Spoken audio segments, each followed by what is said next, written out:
me, Kim Wilson. I believe love wins. I've been married to my amazing husband for over 14 years. I'm very comfortable in my own skin. My parents did a wonderful job of loving me. I am the youngest of 3 siblings. I have 2 brothers and 1 sister. My favorite food are buffalo wings. If there's no blue cheese, go ahead and suspend that whole transaction. Honey, I gotta have the blue cheese. Professionally, I am a licensed professional counselor in private practice. I am also a podcaster and motivational speaker. Oh yes, we're all more than just one thing at any given time. I love inspiring the masses. It's my purpose. I use my education in human behavior to facilitate dynamic workshops and live events about building healthy relationships. I am the creator of I Need a Session, which is a YouTube show and ebook. My favorite word is amazing. It's better than average and okay. My motto is, why settle for okay when amazing is an option?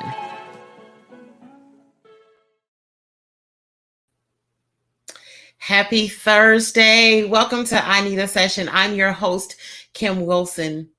We're starting out this evening. It's kind of heavy today, but it's necessary.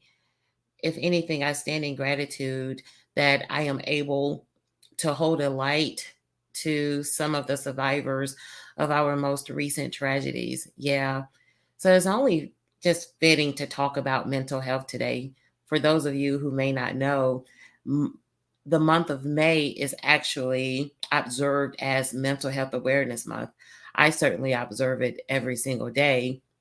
And green is a designated color.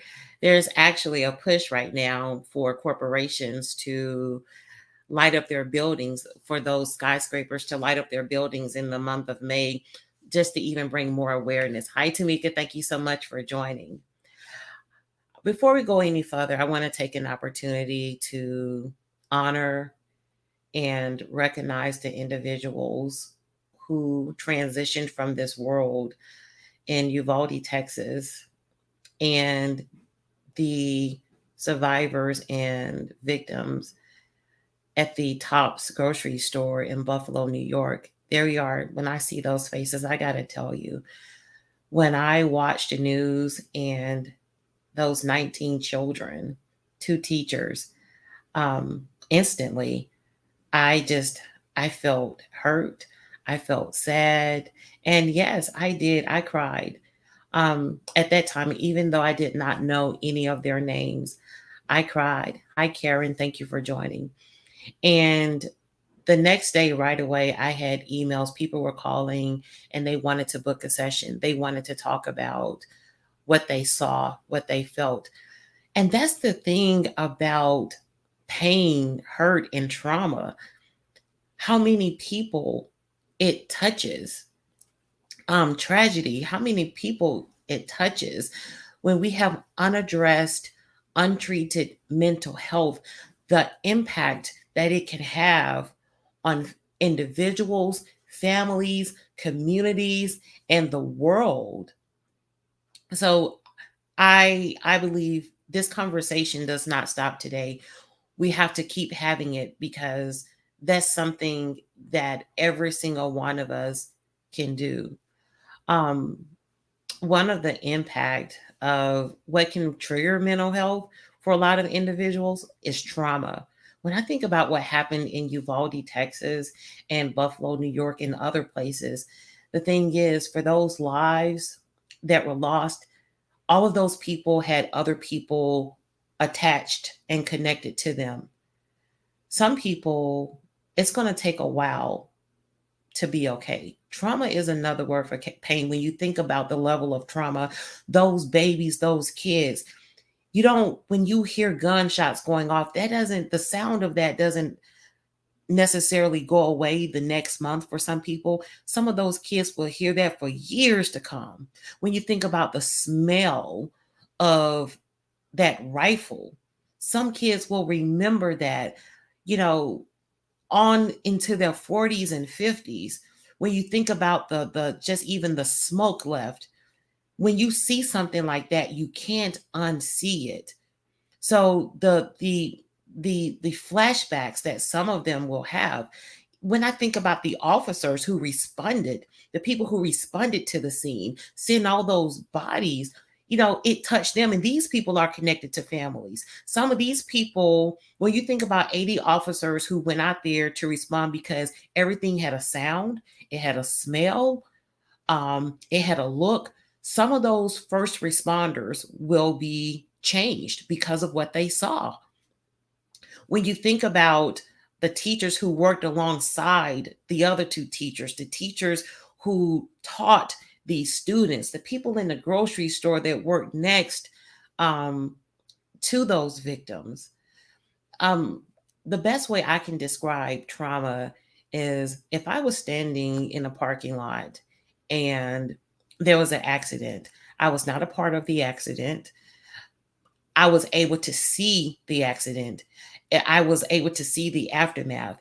And here it is 3 years later. If I can still smell the rubber, I can smell the rubber from the tires. I can hear the windshield breaking. And I'm 3 years out and I avoid that area. That means that I've been traumatized because there are times when I may see, if I see like a car bent up, I could have a flashback. And that's what happens with trauma. That's one of the symptoms. You can have flashbacks. Those memories can trigger those intense feelings. So when we talk about mental health, what is it?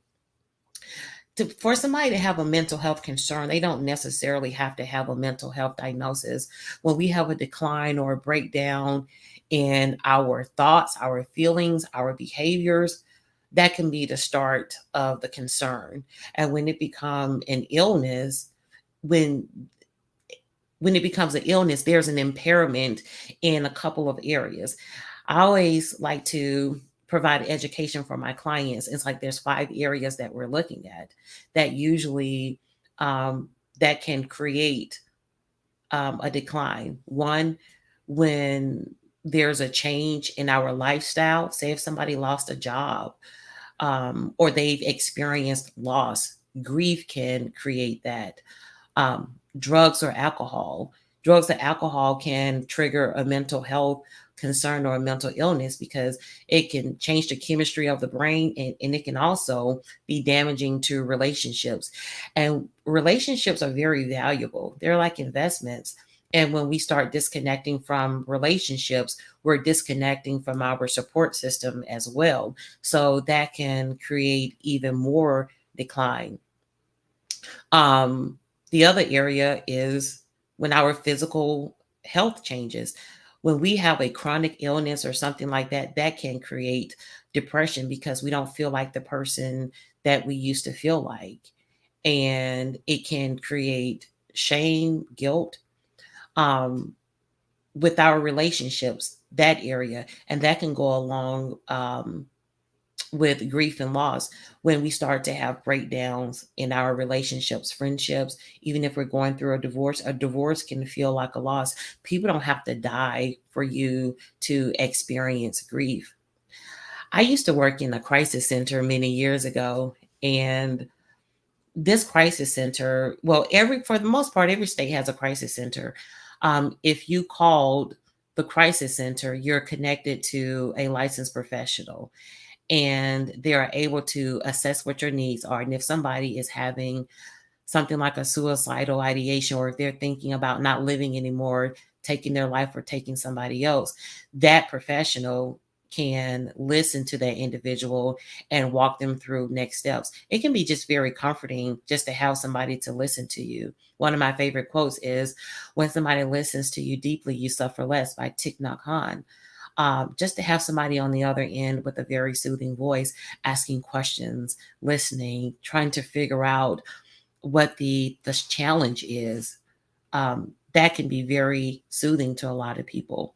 One of the things that I'm excited about in this area, starting in July, you can actually call 988 to be connected to a crisis line instead of calling the actual 1-800 number. I know for the state of Georgia, and you can even call the state if you're listening from another state, they can connect you um, to the crisis center in your community. 1-800-715-4225. Hey, Kim Kenner, thank you for joining. they can actually connect that to you if we can get that in the chat as a resource for them.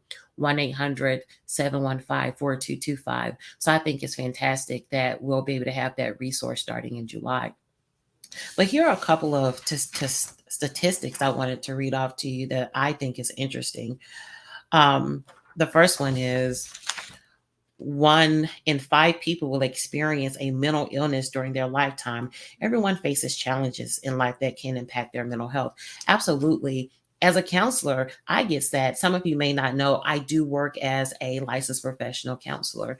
And it is important to me that I take care of my mental health. I safeguard my mental health because I want to make sure that I show up for my clients. I want to make sure that I am listening with an empathetic ear and I am offering information from the healthiest place possible. So maintaining my mental health, there are a couple things that I do, and that'll be one of the very last things that I get to. I encourage you, if you have any questions, please don't hesitate to put your questions in the chat. If you have something you just want to share, your feelings around recent events, hey, please feel free to add it to the chat. And if you want me to read it, I'll read it out as well. One of the questions that I'm often asked, like I was saying, what causes mental health? Well, different things. It can be genetics. Um, Something like schizophrenia is known to be in the DNA if you had a close family member, like a parent or a grandparent, that may have challenges with schizophrenia. That's one of the mental health disorders that can be passed on. Depression as well, a lot of the mood disorders, um, habits, lifestyle. Um, like I said, whenever we experience a loss, all of those factors, those are risk factors that can trigger a mental health concern and then develop into a mental illness. When it starts to last for a long time, longer, if we're going past 3 months and 6 months and we're still starting to see some of those symptoms and warning signs, then we start to get concerned. So some of those warning signs may look like a person being irritable. It's like, and even to the point where they may be lashing out at people, or they start to disconnect from people, isolating. It's like you used to be able to have a really engaging conversation with this person. You used to laugh, and all of a sudden you don't hear that soundtrack anymore. You're not laughing the same. The conversations are not the same. There is a disconnection there. The other thing, the sleeping habits may change. That may be a warning symptom or sign that there is a mental health concern. The person may be sleeping excessively, or they may not be sleeping at all. I have had individuals to be up for 3 and 4 days straight or longer. And if the body is up that long and it is not stopping to take a break, to take a rest, yes, there is going to be dysfunction. The body can't even do what it needs to do naturally if it's just on go like that. It's going and going and going, and the person is not sleeping. So that's one of the signs that something is wrong.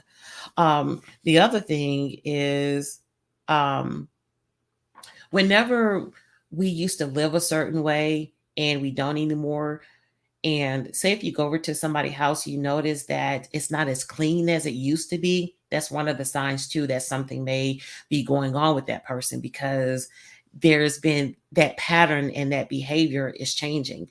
So I do know one of the questions that I get often, how can you know that something is going on with somebody? Something is not quite right. How can you make a person get help that does not want to get help?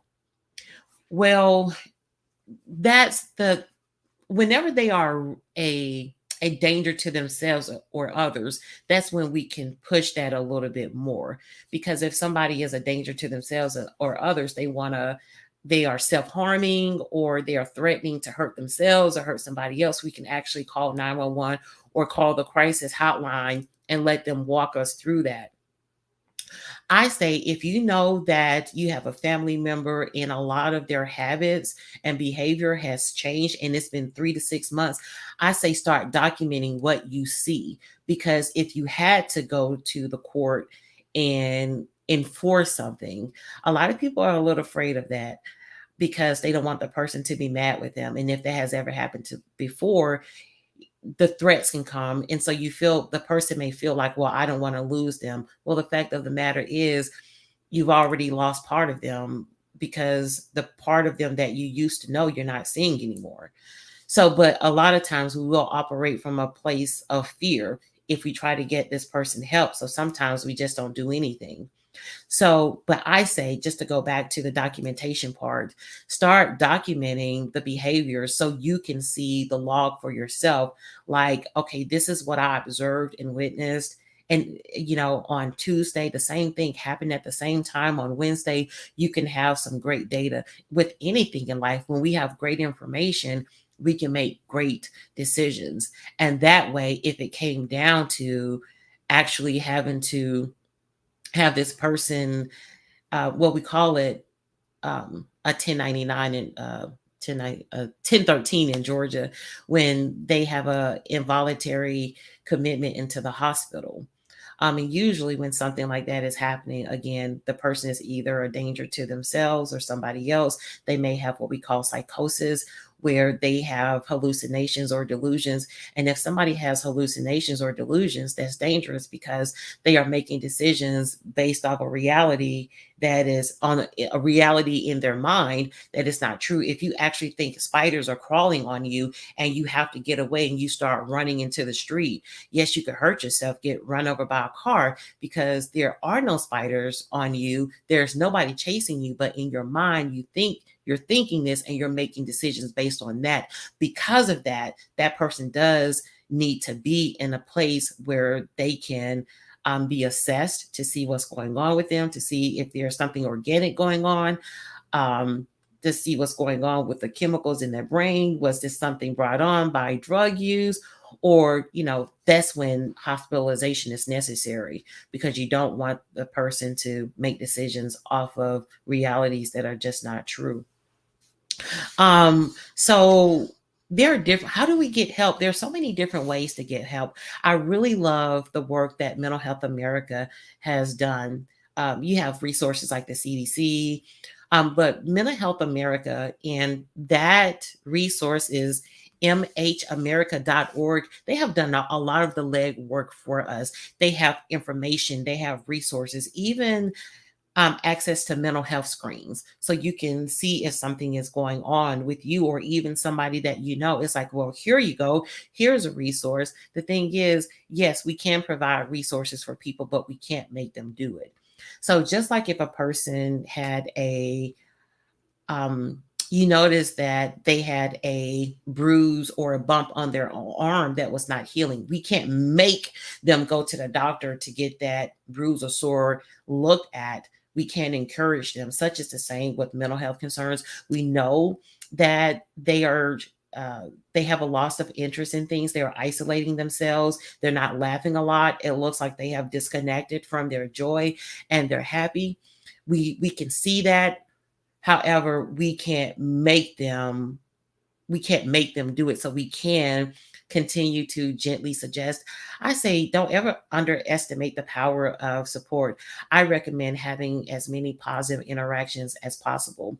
When people feel like you are prying, you're trying to force them, that's a quick way for them to disconnect.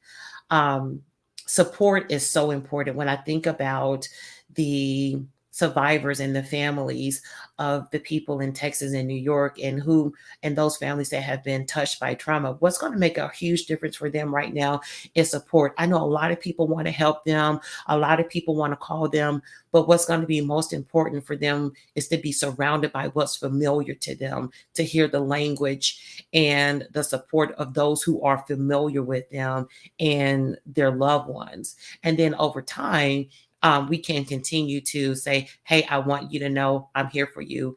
And one of the ways that we help individuals who have experienced trauma on that kind of level, sometimes just showing up, just being present. Think about if somebody ever asked you to attend a event with them, whether it's a funeral or a court hearing. People don't necessarily want you talking to them at the funeral. They don't want you talking to them in court or the hospital. Just your presence is enough. So sometimes just showing up for people and letting them know that, hey, you matter.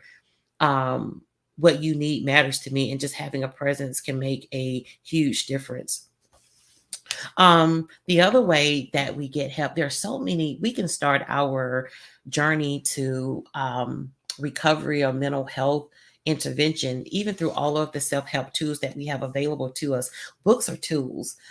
Whenever we pull in something like books or apps like Calm or Headspace, it helps to dominate the negative messaging in our brain that may be there. So when I open up an app like Calm, that music that starts out first may be very soothing to me. Just even hearing words that are soothing to the ear, it can be helpful with quieting the mind just a little bit, slowing it down so we can think. The other thing, just being able to focus. When you think about somebody getting ready to have, like, say, an injection that's close to their spine, the doctor may say, "Hey, I really need for you to sit still," and they want them to focus. So a lot of times, people who have mental health concerns or illnesses, it may be difficult for them to focus on one thing. And so when we think about interventions that can help us to focus, there are a couple of things like coloring books that can help a person to focus because they're sitting there just kind of being quiet for a certain amount of time. And before you know it, they've completed something. And what may seem like a little thing to somebody may be a very huge thing for them because they accomplished something. And even like the colors, just the use of colors. The other thing is just getting screened. That's one of the ways that we can get help.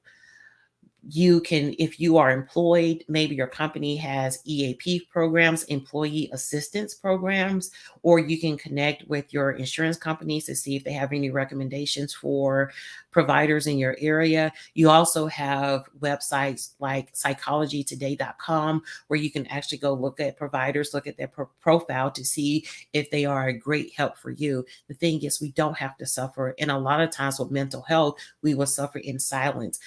Usually the onset of symptoms for people is age 24. Those symptoms usually come around age 24.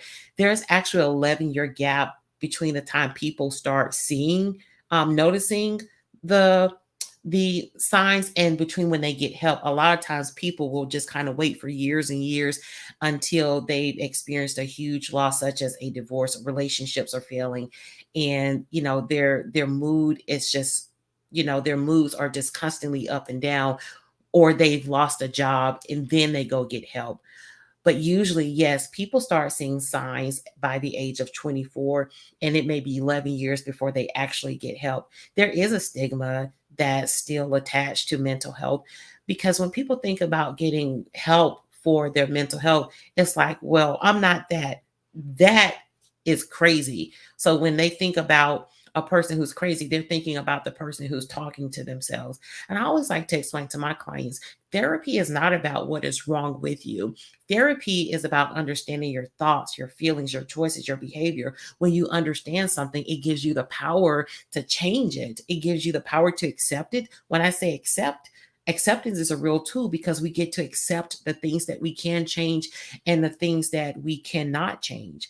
So, what it looks like, some people will make an appointment with me and then they'll cancel. They will cancel the appointment because they become afraid. They're not sure what that experience is going to feel like or sound like. And I try to be as thorough as I can to explain to them, when you come into this space, it's going to start with the assessment. The assessment is me asking you a lot of questions so I can understand what's going on in your world. As I said before, whenever we have great information, we can make great decisions.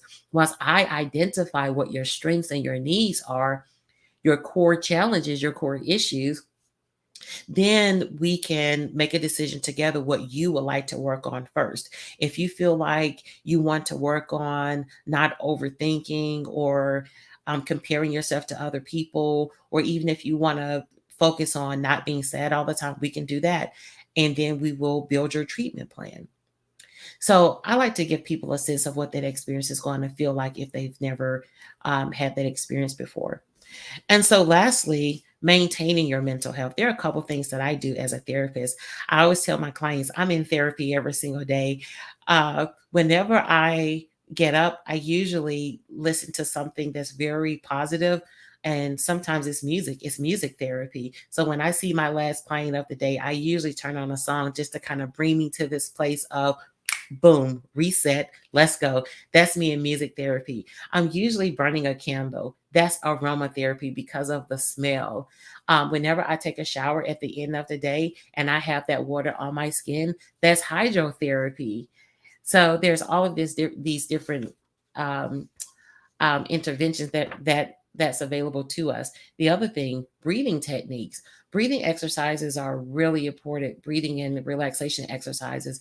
People who have challenges with anxiety, you feel overwhelmed, you feel anxious, they have a habit of holding on to things. And even people who have challenges with feeling angry, the holding on to something that happened. And when you develop this habit of holding on to things, that really can be manifested in other ways too. Your breathing, you're holding on to, you're not even breathing the same. And if we're not breathing this properly, that can actually impact our mood. So just even inhaling and exhaling, and you can do practice breathing exercises through a meditation app. There's so many resources on the internet. um one of my favorite quotes is, you have to name it to tame it. Whenever you can name something and identify what it is, if you know that is sadness that you're feeling, if you're feeling anxious, then you can say, okay, what calming technique can I use? If you're feeling worried, what is it that I'm worried about? You can give yourself time to worry about one thing. And the other thing is, even nutrition, certain foods, eating the wrong foods can have an impact on our mood. And anytime we bring in exercises, you get to choose your exercises. Listen, I've come to the fact that I am not that person who just want to take off running around the track. All the anatomy flying around, that's not for me. I get to choose. I certainly prefer lifting weights or something like that. Well, we went a little longer tonight. I know I said last week I want to try to keep the show at 15 minutes, but today it was a little special, especially with all of the events that's happening. I want our I want us to heal. When I think about what one person did, this one person 19 people, 19 children, and two adults. If one person can create all that pain, just think what 10 of us can do together when we operate in a place of love. And one of the ways that we can make sure we can just tighten things up right away is to be intentional about how we speak to people, how we show up in the room, how we show up in conversations. When we play with people and we are being funny, um, we don't have to use insults to be comical with people. Our words should be, we should use our words to heal and not hurt others. So that's one of the things that we can do right away. People have been asking me, Kim, what can I do? Well, let's make sure that our language, it's been said, do a checkup from the neck up. Let's just make sure this right here is in order. The power there is healing, life, positivity in the tongue. Let's just start there. All right. You could have been anywhere in this world. Oh, before I go, I want to let you know I do have a book signing coming up on Saturday. Yes, it's going to be at 44th and 3rd Bookseller. It's going to be from 5 to 7 p.m. If you are available, I would love to see your face in the place. Please come out and join me. All right. You could have been anywhere in this world, but you chose to rock and roll with your Kimmy. And I don't take that lightly. If you feel just a little bit better than you did when you started listening to the show, know and understand one thing. You just had a Kim Wilson experience. Onward and upward. See you next Thursday.